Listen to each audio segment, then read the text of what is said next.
Iya itu aku yang masak. Kan kalau di pondok itu kan kesan pertamanya itu jadi pondok itu kita harus bisa masak, harus bisa ngapa? Bisa ngaji, Masya harus Allah. bisa ngapa lagi tuh? Jadi di awal-awal kitab Talim itu Mm-mm. terdapat satu syair yang membuat saya itu ingin selalu belajar ilmu, Itu apa terutama syairnya? ilmu agama ini. Saya pribadi pesan ketika mondok di sini. Wah, Itu kalau saya mau bilang ya hati saya berdebar-debar. Masya Allah. سلام سلام كمسك الختام. Assalamualaikum warahmatullahi wabarakatuh. Waalaikumsalam. Kembali lagi di TTS di Tanya-Tanya Santri. Saya Muhammad Zaki dan di samping saya ada santri-santri. Tapi siapakah santri itu? Mari kita tanya satu persatu. Namanya siapa? Namanya Andra Andra siapa? Al-Jamil. Al-Jawi. Kalau kamu siapa? Saya silahkan panggil saya Sadam. Wah. Sadam. Masya Allah, Rat, ini ada sambelnya juga ternyata. Itu sambal itu. Dimakan. Tafadhol makan. Jabatan antum ini, Zat? Iya itu aku yang masak. Kan kalau di pondok itu kan kesan pertamanya itu jadi pondok itu kita harus bisa masak, harus bisa ngapa? Bisa ngaji, harus bisa ngapa lagi tuh? Beramal. Beramal. Masya Allah. Masya Allah. Itu utama itu kalau beramal itu. Oke, kita lanjut di forum kita itu tentang TTS, tanya-tanya santri. Pertanyaan yang pertama saya mau tanyakan kepada kalian berdua itu tentang kitab apa yang paling enak untuk dipelajari di pondok. Ya di pondok lah, kitab apa yang paling enak?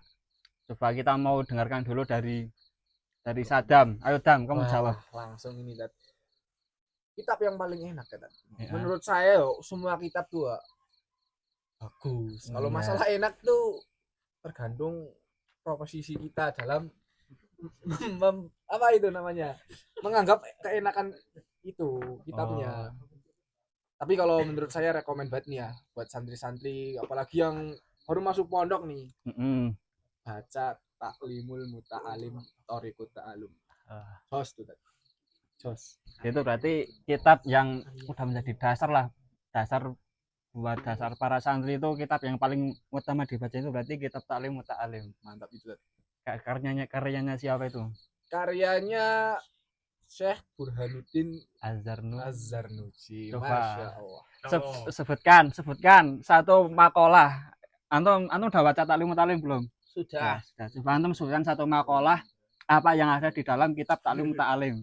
Ayo sampaikan kepada teman-teman yang ada di menonton itu. Satu makalah ya. Ya satu perkataan aja, satu perkataan di Taklim Muta'alim apa? Apa ya? Kalau diem tadi tak kasih sound krik. Apa? Satu makalah.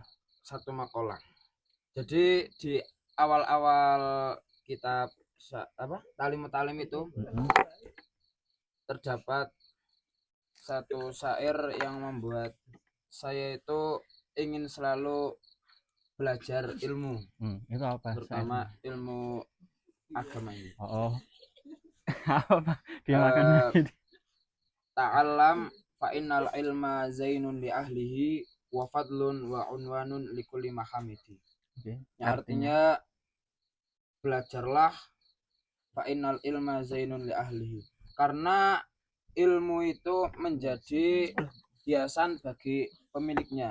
Nah, jadi ketika orang-orang zaman sekarang itu mencari perhiasan di toko emas misalnya, ya mungkin kita sebagai santri ya nggak usah jauh-jauh ke toko emas, nggak usah mahal-mahal, kita cukup di pondok karena ilmu zainul li ahlihi. Sedangkan kita yang di pondok ini belajar ilmu seperti halnya kita mencari perhiasan tersebut. Laisal jamalu bikatsratil mal, innal jamala biziyadatil ilmi gitu. Mungkin kayak gitulah. Innal laisal jamal bikatsratil mal, innal jamala bi ziyadatil ilmi. Masya Allah. Itu ungkapan dalam bahasa Arabnya lah. Oke, terus kita masih mau tanya-tanya lagi tentang seputar kitab lah. Kitab urutan apalah yang paling mendasar kalau mau kita pelajari di bidang ilmu lughah, atau yang lebih spesifiknya lughahnya itu tentang kitab ya, tentang nahwu. Saya mau dengarkan dari Sadam. Gimana riwayat mati sulamnya lah, dasarannya, susunannya dari awal sampai muntahanya itu gimana kita belajar tentang ilmu bahasa Arab. Ayo. Ilmu bahasa Arab. Iya. Oh, Masya Allah. Kalau dalam segi lughah, biasanya kalau santri-santri itu diajari oleh kiainya mulai dari yang paling mudah dulu sampai yang paling jelimet. Memang jelimet beneran. Karena ilmu butuh sulam, butuh tangga. Kalau langsung anjlok nanti ke sandung, malah nggak mudeng. Jadi untuk urutan biasanya di pondok pesantren Minhajul Quran ini, untuk pertama-tama kita bisa pakai durusul lughah. Terus Kemudian kita naik lagi ke tangga selanjutnya muhtarat. Habis muhtarat kita naik lagi jurumiyah. Jurumiyah kita naik lagi, kita baca syarahnya. Ada Mukhtasar Jidan, apalagi Tuhfah Saniyah, dan lain sebagainya. Naik lagi ke Mutamimah. Di Mutamimah kita belajar di situ masih sebenarnya hampir sama jurumiyah, tapi lebih banyak faedah-faedahnya, lebih banyak tambahan-tambahannya yang membuat kita jadi lebih lebih berwawasan lagi tentang ilmu nahwunya. Kemudian dari Mutamimah kita bisa baca syarahnya atau langsung ke Alfiyah kalau mungkin. Tapi menurut saya pribadi dari Mutamimah ke Alfiyah itu udah lumayan, udah enak. Karena di Mutamimah juga kita bahas khilaf, walaupun nggak terlalu banyak khilafnya, dari ahli Basri, Kufi, di sana ada, walaupun nggak banyak tapi ada.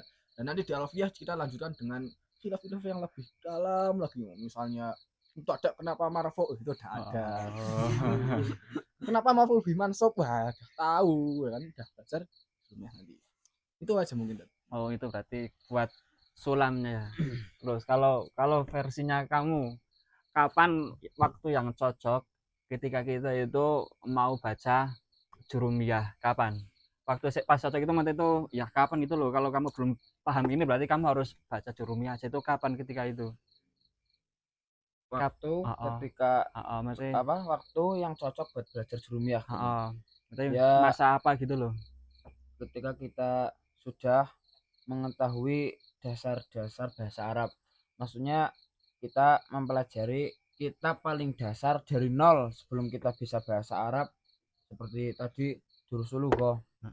Itu kan kitab dasar yang awalnya kita orang ajam, kita nggak bisa bahasa Arab, kemudian belajar di durusul lughah, kita mempelajari di setidaknya mengenal mufradat lah. Setelah kita mengenal mufradat banyak, kemudian tahu yang apa yang akan kita katakan, kemudian kita belajar nahwu ya, salah satunya jurumiyah. Berarti cocok dibaca ketika kita itu sudah benar-benar tahu dasar banget lah, dasaran awal dari bahasa Arab. Kalau belum paham tentang dasaran bahasa Arab, kita baca jurumiyah itu malah malah mumet lah, apa itu wa ta'ab lah sedikit, dan kita bakal kesusahan kalau kita belum baca mubtadiknya. Terus kita kembali ke TTS, tanya-tanya santri. Coba saya mau dengar kesan apa yang bisa kalian dapatkan ketika mendengar, atau kesan yang antum rasakan ketika antum mondok di pondok ini. Kesannya apa? Kesan saya pribadi, kesan ketika mondok di sini, wah itu kalau saya mau bilang ya hati saya berdebar-debar. Karena apa? Karena gimana ya Ustaz? Gimana? Pondok Minhajul ini unik sebenarnya. Gimana itu pondoknya itu? Pondok yang mana ya? Dalam segi konstruksi ya, bangunan masih sewa. Dalam segi materialistis juga nggak unggul-unggul banget mas. Iya, betul. Dari segi keilmuan lah itu baru Minhajul bisa unggul dari pesantren-pesantren lain. Karena apa? Karena dengan pondok yang kecil, dekat dengan kandang ayam, kandang merpati, dekat gudang yang suaranya tidak kondusif. Setiap pagi keluar itu mengganggu. Suara truk, suara gamelan kadang kalau malam-malam itu mungkin sedikit gangguan yang tidak kondusif. Tapi itulah tantangan di Minhajul lah. Ini unik sekali.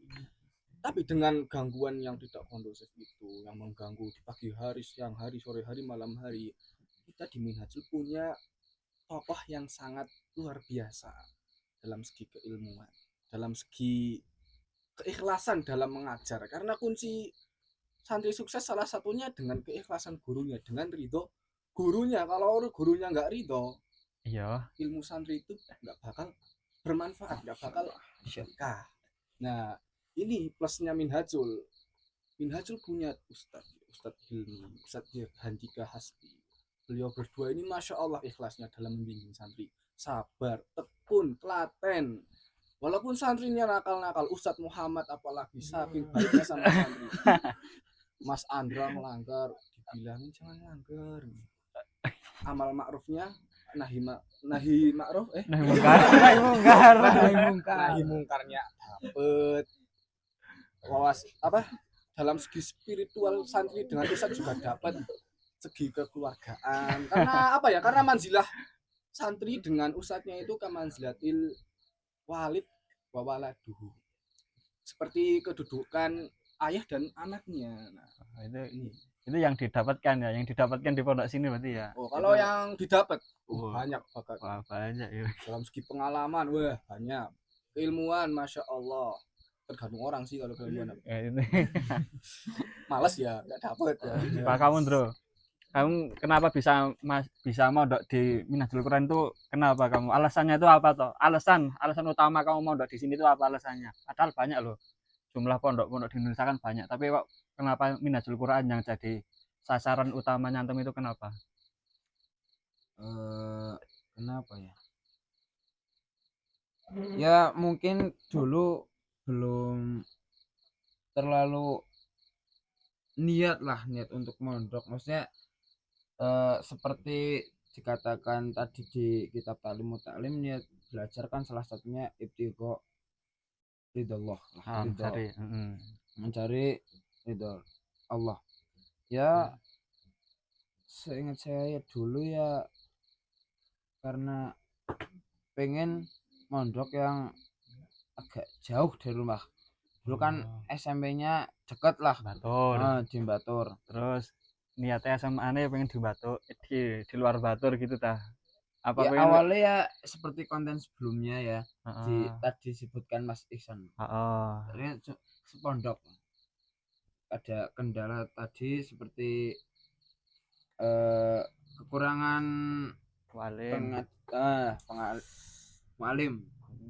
Kemudian ya akhirnya ada rekomendasi akhirnya bisa masuk. Alhamdulillah sampai di Minhajul Quran.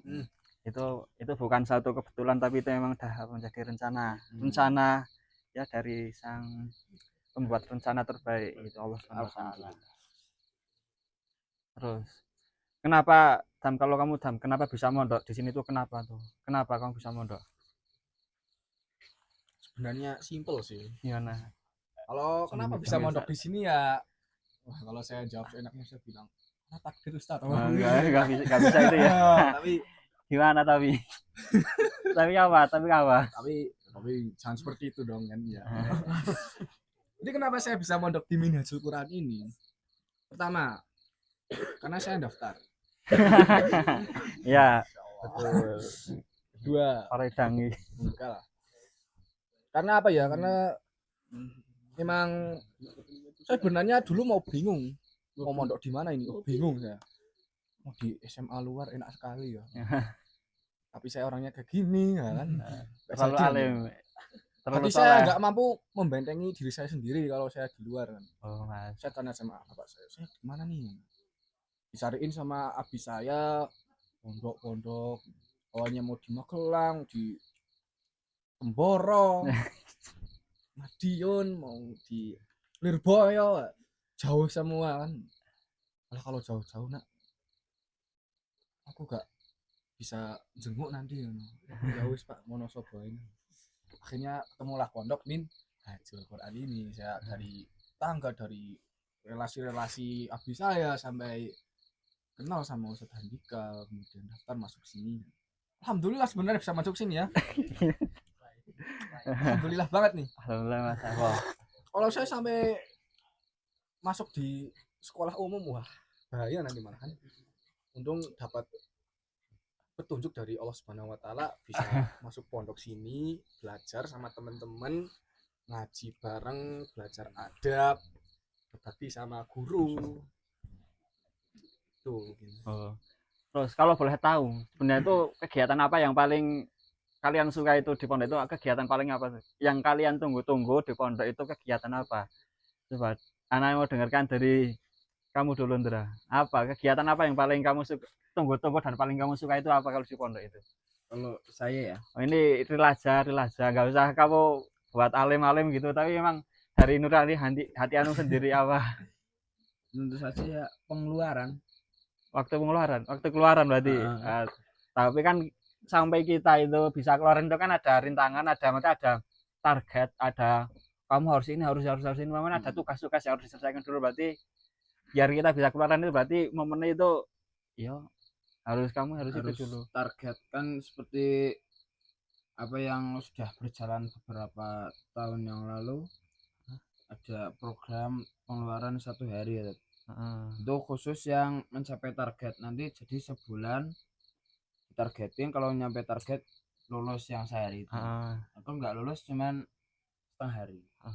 Kalau boleh tahu target kamu itu per bulan itu apa tuh target antum berapa lah hafalannya itu? Target per bulan tadi. Kebanyakan 1 juz. 1 juz. Masya Allah. 1 juz. Jadi target dalam 1 bulan itu kamu itu harus dapat 1 juz. Setelah kamu dapat 1 juz, berarti kamu tuh bisa apa ya, bisa keluar lah dengan apa yang kamu tunggu-tunggu itu, dapat keluaran. Kalau kamu momen apa yang paling kamu tunggu-tunggu di pondok itu, apa momen apa yang paling kamu tunggu-tunggu? Ramadan. Momen Ramadan. Masya Allah, momen Ramadan. Berikan satu alasan. Karena berikan saya bukti kalau kamu itu benar-benar nunggu momen Ramadan itu apa? Karena Syawalnya liburan. Ya mantap. Berarti bukan Ramadannya itu. Ramadannya itu udah fitrah, pasti setiap orang kalau mau Ramadan, wah iklan Marjan udah tayang langsung wah mau Ramadan nih. Berarti Ramadan itu banget ya, ditunggu-tunggu ya. Sampai sekarang kamu masih nunggu Ramadan berarti kamu? Masih dong. Nunggu Ramadan apa Syawalnya kamu tuh? Nunggu Muharram. Apa gara-gara? Lulus. Emang kamu lulus langsung ngapain kamu tuh? Mau lanjut kemana kalau lulus kamu tuh? Saya rencana nih. Rencana mau kuliah sih sebenarnya, tapi belum tahu sih. Coba coba daftar lah, kalau alhamdulillah diterima, kalau nggak diterima ya kita lanjut belajar. Yang penting tetap belajar, mau belajar di ngalas, di hutan, di puncak gunung, yang penting belajar. Nanti momen Muharram nih yang tadi tunggu-tunggu para santri akhir tahun ini. Masya Allah. Ya. Terus ya samalah pertanyaannya seperti sama santri-santri yang lain. Ini adalah sifatnya biasanya buat santri yang lain itu privasi, tapi perlu kita buka lah sedikit-sedikit, yaitu tentang jumlah hafalan Qurannya antum berdua. Kalau boleh kita dengar lah, kamu di sini udah berapa tahun kamu? 3 tahun. 3 berjalan 4. Kamu juga 3 berjalan 4. Kamu udah sampai hafalannya itu kamu udah sampai berapa kamu? Ya, alhamdulillah atas karunia Allah Subhanahu wa taala Ya, gimana? telah memberikan saya nikmat untuk menghafal. Alhamdulillah saya sudah hafal kurang lebih ya 15. 15 itu dengan apa ya, dengan sekali duduk apa enggak itu? Cuman hafal. Yang udah sekali duduk berapa? Kalau duduk ya paling cuman 10. 10 kalau enggak 5 lah. 5. Alhamdulillah. Kalau kamu tuh 3 tahun di pondok itu kamu tuh udah hafal berapa juz kamu itu? Malah baru kemarin 17-an langsung tanya ini. Sebenarnya kalau santri kalau ditanya hafalannya berapa itu seperti bujang-bujang ditanya kapan nikah, kapan nikah. Mau jawab ya bingung gitu kan. Hafalan saya itu langsung 15. Wah, 15. Baru 15. Wah. Masih perjalanan. Target sampai berapa? Betul, tentu 30 ya. Nah, itu Mas. Karena manjilah orang masuk surga itu kan katanya ya. Kita baca Quran dari juz 1 misalnya. Kamu bilang udah berhenti. Nah, surga kita itu. Kalau mau langsung Anas bisa nggak itu? Wah, ngecit toh. Tak bisa. Anas Mana, tapi saya ngisor dhewe ya. Yo. Ini ada satu pertanyaan saya ditanyakan sama penonton ini ya. Ini tuh ya berkaitan tentang keadaan kita lah, keadaan bekas CV-nya Antum itu kenapa itu? Ceritanya itu gimana sih? Oh, ini toh. X itu. Ceritanya gimana itu? Saya cerita teman-teman saya bilangnya ya perang. Di Badar, di Uhud. Tapi saya belum lahir.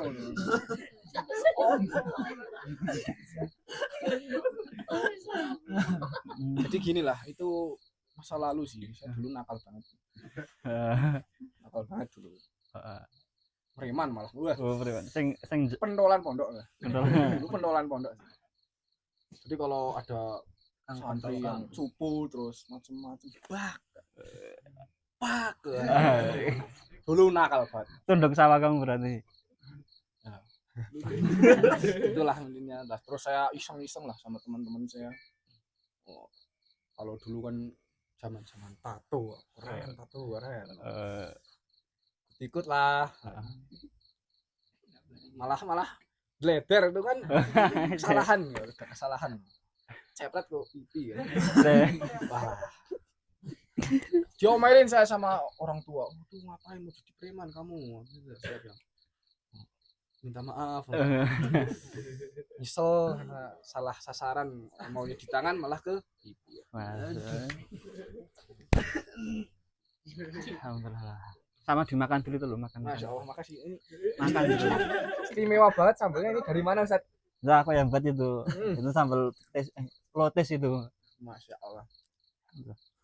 Ya, Mas goreng Sopo, siap lihat. masih dingin ya? Dinginan dia. Coba lah. Dindiang katanya buat malam ini tuh ada itu ya. Festival apa itu? Masuk ada Dieng Culture Festival. Itu ada festival seni budaya gitu. Pengunjungnya juga dari mancanegara. Saya pernah dulu ketemu sama orang Prancis loh, nonton Orang Prancis nonton ya. seni Jawa loh, orang Prancis loh. Ditanya, tiang pundi. Iron. Itu pas kamu minggat dari pondok itu kamu itu lihat Iya. itu. Minggat malahan. Jangan sebut. Aduh. Lah, oke, buat penutup coba berikan satu pesan untuk santri di seluruh dunia. Kita mulai dari Andra. Coba kamu berikan satu pesan untuk santri di seluruh dunia. Pesannya apa? Coba kamu berikan. Ya, kamu minum. Di situ antum berikan pesan ke seluruh santri di dunia apa? Pesan santri di seluruh dunia. Ya, intinya tetap semangat belajar karena ilmu Allah itu luas ketika dibandingkan semua laut di bumi ini menjadi tinta, semua pepohonan menjadi penanya, maka tidak akan cukup untuk menulis ilmu-ilmu Allah Subhanahu wa taala. Masya Allah. Maka Terus tetap belajar. belajar apapun, sesibuk apapun tetap sempatin untuk belajar gitu. Kamu tak berikan satu pesan untuk santri di seluruh dunia. Oh, Masya Allah saya. Karena ini konteksnya untuk seluruh dunia, kita pakai bahasa internasional santri, bahasa Arab. Nah, Ada satu makalah dari siapa namanya? Imam Azhar Nuji. Bukan. Abdullah ibnu Mubarak, orang syekh yang masya Allah. Beliau berkata gimana? La yazalu mar'u aliman ma talaqal ilma. Ingkona qad alima faqad jahila. Jadi seorang akan dikatakan alim ketika seseorang itu terus belajar. Tapi kok kalau orang itu udah nganggap dirinya pinter, udah nggak belajar, nggak ngaji, maka orang itu sebenarnya adalah orang yang bodoh. Maka dari itu untuk santri-santri seluruh dunia, teman-temanku yang sedang berjuang di jalan ilmu ini, kita langgengkan terus pelajaran kita, ngaji kita dalam tafaqquh fiddin ini, supaya kita menjadi orang yang alim dengan terus tafaqquh fiddin, walaupun kita ya nilainya ya 40 ke bawah. Jangan sampai berhenti, kalau karena berhenti disitulah kita menjadi orang yang bodoh. Itu mengingat. Oke, alhamdulillah. Mungkin cukup sekian teman-teman untuk sesi tanya-tanya santri di momen kali ini. Kita tutup. Wassalamualaikum warahmatullahi wabarakatuh. Waalaikumsalam. Jangan lupa subscribe dulu. Oh, rasa. Yuk, jangan lupa subscribe dan like dan komen. Kalian sebarkan di medsos-medsos kalian di bawah ini. Subscribe ya guys.